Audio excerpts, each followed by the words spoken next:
Hi, everybody, and welcome back to the Banner Saga. My name is Splattercat, you are here at the Nerd Castle, and we are fighting a lot of giants. This seems like a bit of a waste. Like, why are we fighting each other right now when we could truly be having this handled and kind of joining forces? But anyways, the Varl in the previous episode had been obstinate. Gerunder had not wanted us to annihilate the bridge, which seems to be the only tactical option right now. We were thinking about what we wanted to do with this big baddie over here. And I think what I would prefer to do is I'm going to deal 3 damage to him. I was thinking about it. And I think I'm going to go 3 damage so that he only has 8 strength with which to deal. Looks like we got a deflection there.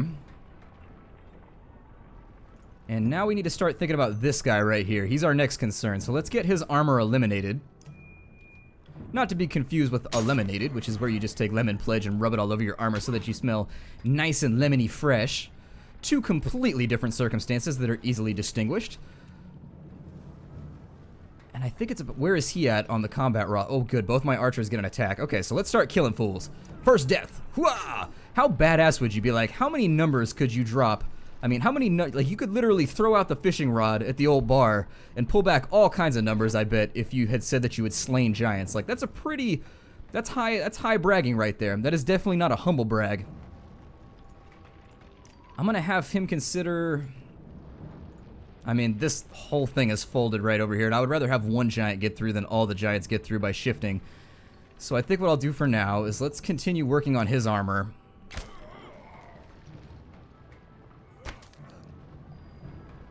On this side, we finally got ourselves lined up for a kill.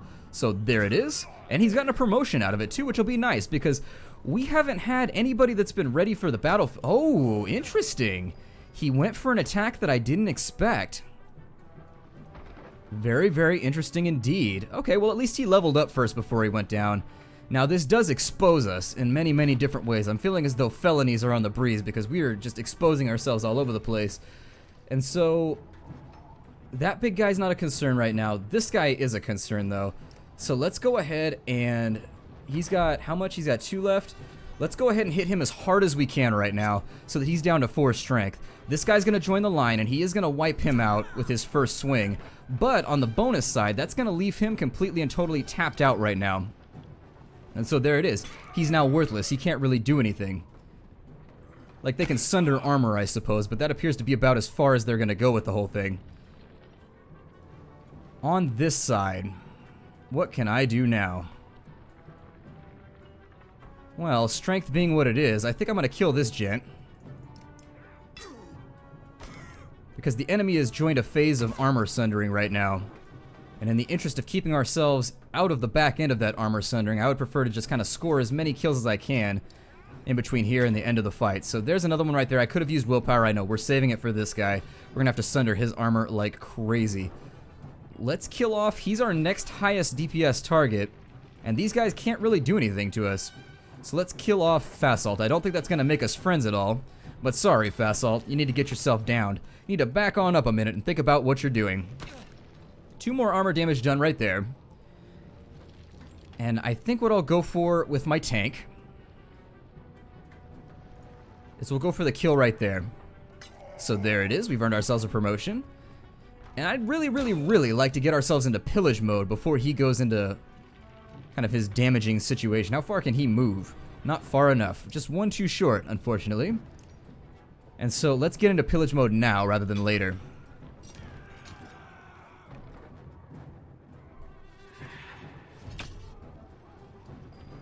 He's pulled off a knockback there, which was a little odd. I'm going to back her off, and we're going to obviously give her enough willpower to start working that armor a tad.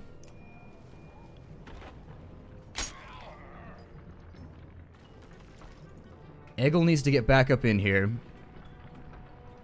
And even with Stonewall, he's not going to get anything done. So we need him to just work the armor. Rook, we're going to have to do the same thing, so we'll drop him. I mean, he could just kind of sally around us right now. That is the sad state of affairs that we're in. He can't fire from there. He's got so much willpower left that he's got 15 strength, and I can only do 1 to him.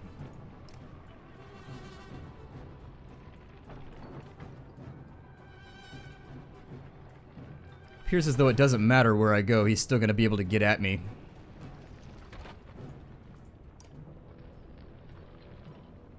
Well, he can get at me up there too. Okay, well,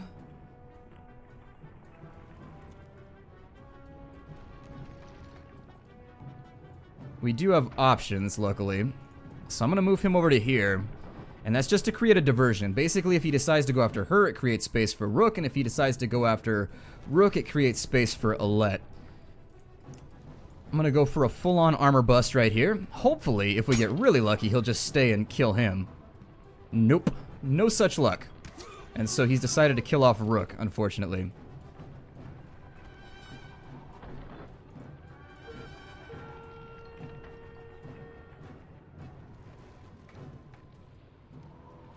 His movement is so enormous. That's really kind of the terrifying thing about this, is my archer's range is so limited. And his movement is so enormous, although he is using up willpower, I think, so that might be it.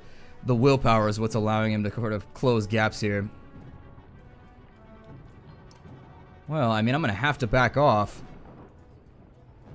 How is that gonna do me? Okay, that's gonna do me alright. So let's get on over here. And we're gonna take a second out, we're gonna back off slightly.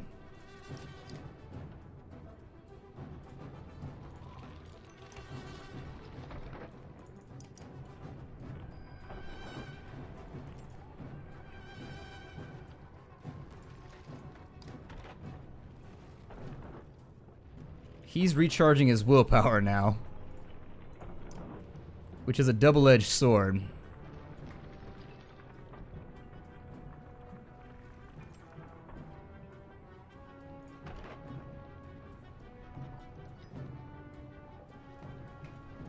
He can only use up 2, though.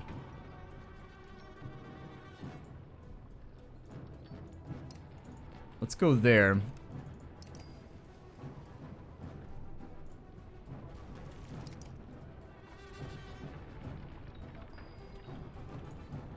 Okay, and he was done what I have hoped, or what I had hoped that he would do. So let's go ahead and knock that strength on down. So he's down to a 6 now, which means he's not nearly as scary. And over here we can get into a battle of attrition with him, which is what we're gonna do. So let's go ahead and take an attack. I could give him... How much does Alette have? Let's go ahead, since Alette has to stay stationary anyways. We'll give him 1 extra. And we'll allow him to indulge in an expenditure there. Wow, I can't believe we made it out of that fight. I was really feeling down about that fight. I was like, there's no way we're walking away from this one. This is just such a nasty, hazardous battle that I just don't see it coming out positively for us. But it did. It worked out and we won, which means we're going to get a buttload of renown, which is way better than just a normal load. I mean, a buttload is probably 3 to 4 times of your normal, average, kind of pedantic load. Okay, so 9 more. Dead Varl lie at your feet, their blood on your hands. You're pulled back from your creeping revulsion by a thunderous crack, and suddenly Avent is rushing past. Run, he screams. The stonework crumbles behind you, and the other Varl flee for their lives as the bridge collapses around itself into the deep abyss beneath. The dredge who have not been taken with it scramble over each other to outrun the collapse. When the dust and snow clears, you can see a yawning gulf between you and the dredge. They won't be crossing it again. Rough hands from a screaming mob of Varl pull you to the ground and into the great hall. Was there not just one thing I demanded of you? Gerunder launches from his throne, pointing an axe in your direction. You've broken this alliance, human. Men and Varl are no friend to each other anymore. This is my reward for allowing men into Einertoft. Do not blame all of humanity for there is a bustle from the back of the hall. The Varl part around a shadow figure entering the room. Gerunder, enough. This fight could not have been won. They did what you were unwilling to do. Enough of this insolence. I want these people out of my city. You'd gladly let your whole race die? There's nothing glad about it. There are no more Varl being made tomorrow or 1,000 years from now. We are all there is, and we will all be gone someday. You've destroyed what we have made. What else is left for us? Will we leave no trace behind as if we never existed? We have nothing left but ruins. Now get out of what is left of my lands and my city, and never return. The guards pull you roughly from the great hall where your caravan has been hastily gathered together. Well, we're on the road again, and with very, very bad supplies. I probably should have bought them before we went in there, but whatever, it'll work out okay. Everything will be fine. Hopefully. We also need a couple days to relax. I mean, we are looking really, really rough around the edges. If we take a look at our... Ooh, we don't have time to stop either. That's our big problem, is I would like to stop and rest before we go much further. But taking a look at our overall convoy, pretty much every combatant that we have available is at least at -1 strength, which, while not absolutely debilitating, is enough so that it makes me feel bad about some of the battles to come. With 4 food left, we've got to decide, hopefully we run into somebody to barter with. Otherwise, our run to Sigurhold's going to be rough. Alkfrosta, the young girl who joined your caravan after being found nearly frozen, stands still, refusing to move. She points off to the side of this trail and stares, her eyes full of fear. This again, remarks one of the clansmen nearby. Let's send a scout ahead, just in case. A few scouts begrudgingly head in the direction of Alkfrosta, but in a mere moments, war horns ring out and scouts run back with a huge contingent of dredge on their heels. How did they get around? That's my confusion, is the game, the continuity right here is just like, we just destroyed the bridge. How would they pause? There's a big mountain right here, and a huge mountain over there. Like, either adapt to the artwork so that it makes sense that the enemy is coming at us, or, you know, let the rift over there be the rift and give us some time to kind of rest and relax. The fight is brutal and over quickly. You curse your luck as you count the bodies. Oh, never mind. Well, I suppose that kind of ends the conversation all in together. We didn't even give a chance to try and fight for ourselves there, which, I don't know. Would have liked to have partaken in a battle, considering where our morale and our renown and everything are at, but whatever. A flurry of snowfall seems to come out of nowhere and quickly thickens until you are unable to see the man in front of you. You shout a complete halt, but the screaming winds drown out the sound. A day passes before the blizzard abates and clansmen start to reappear from snowdrifts. It quickly becomes apparent that not everybody is where you last saw them, and a quick search of the area is not enough to recover all of the missing clansmen. Well, we're moving on. As the caravan prepares to move, a woman shouts, "No, they are here. If you won't look, I will." Just heads off into the snow. Others join her, but the vast majority gather and move on. Yeah, to hell with her. Look at our supplies, moron. Like, one of those things that's just like, you are so stupid that I have no insult to give forth to you. You realize we have like 2 days of food left before we all starve to death, and you're gonna sit around here and look for people who got lost in the snow? No thank you. It appears that large figure is falling from the direction of Einertoft. Oddleif watches intently before finally saying, "They have a cart, I can hear it." You slow to get a better view and spy a small caravan of Varl. Eventually they catch up.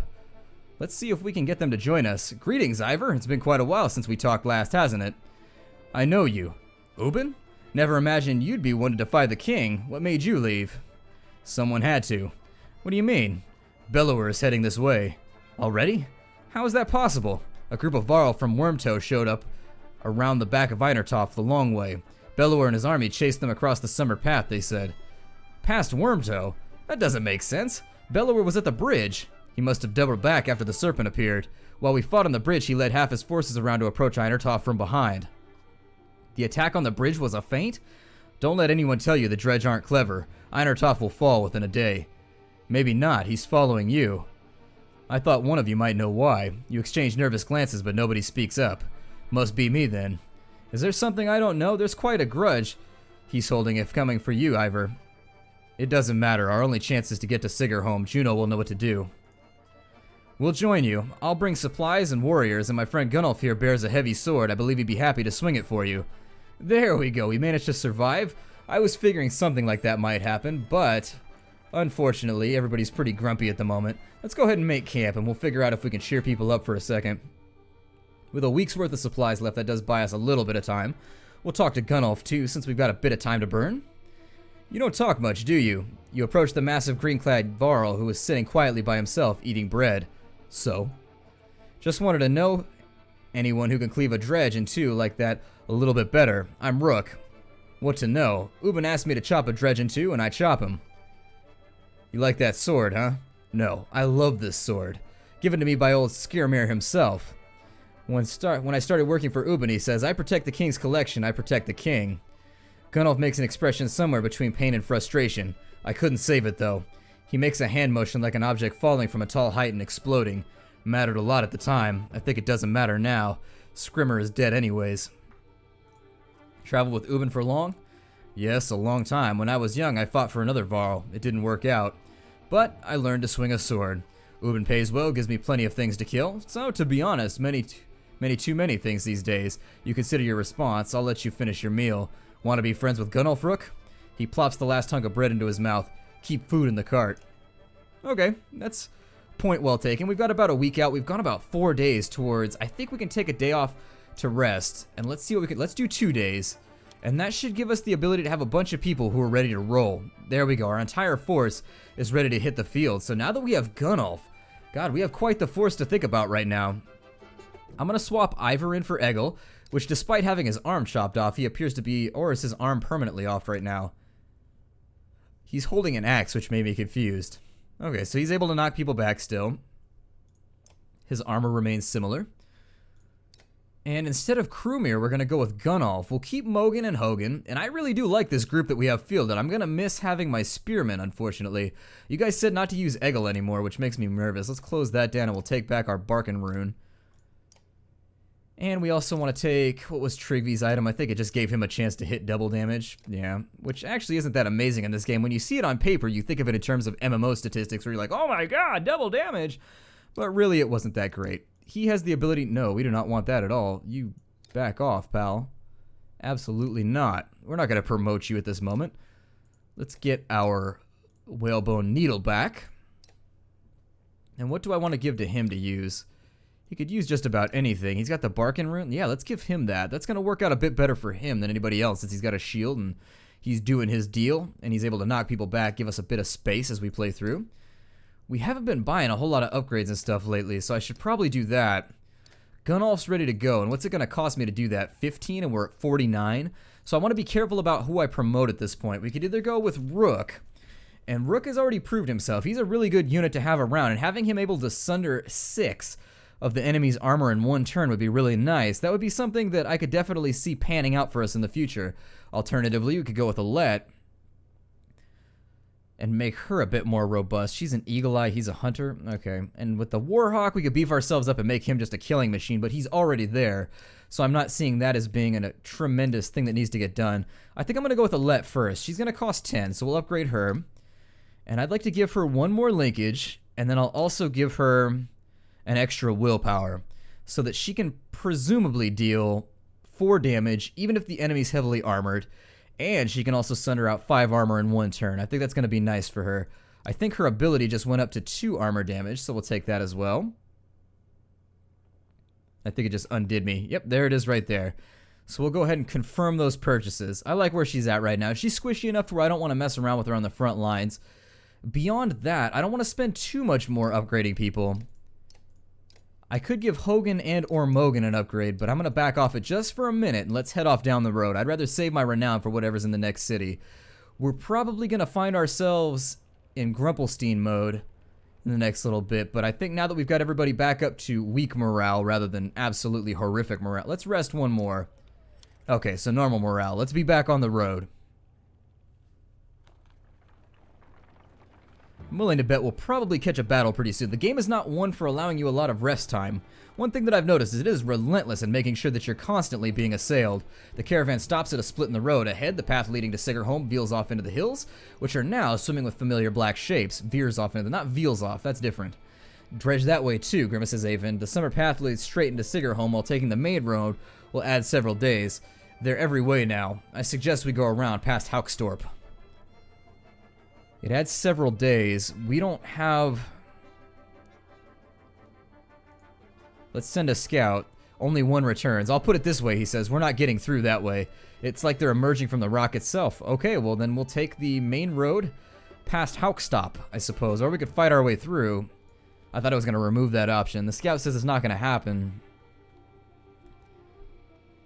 Our clansmen, we're looking really weak right now. Let's go past Haukstorp. I hate to say it, you tell Avon, but I'm not willing to walk into swarms of dredge anymore. Juno will have to wait. You turn around the long road around Haukstorp instead, hoping you've saved lives in the process. We gain renown, which makes everybody happy, but we're low on supplies. Hopefully when we go past Haukstorp, we'll find ourselves able to buy a bit more, because as it stands right now, it's looking bad for us. It's lean times for all of us.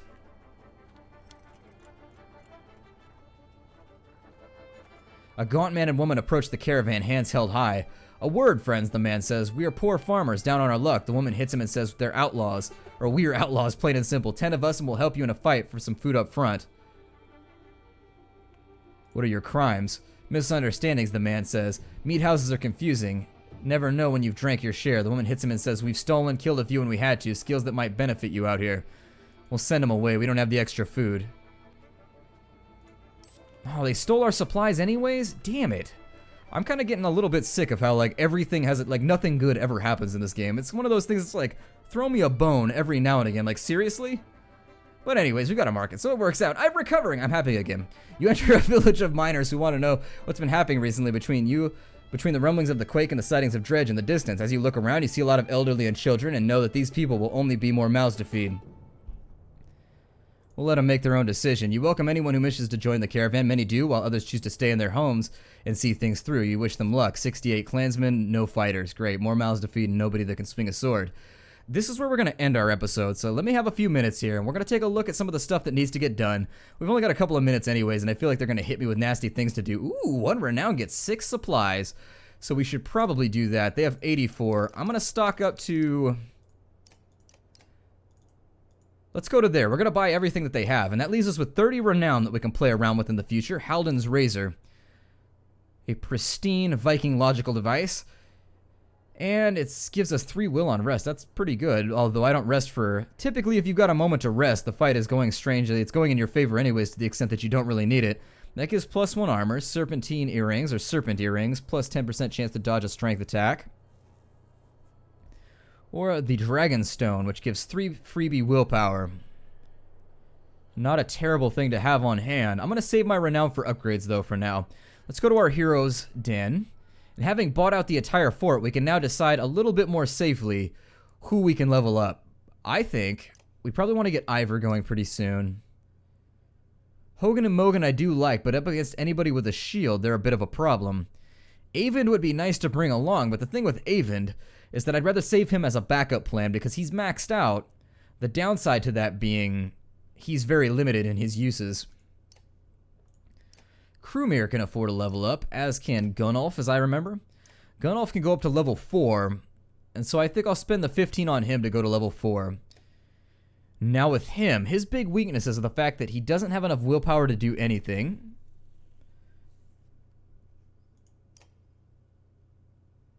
Okay, so Tempest is limited in the amount of people it can hit, but it does do normal strength damage. I could do a couple things right here. I could make him a little bit more utilitarian by increasing his linkage, which means he could presumably use the ability that he already has. Let's go 4 willpower on him. I've kind of made mistakes with my allocation of his stats, I'm unhappy to say. Then again, he does hit like a truck, so there is that as a bonus.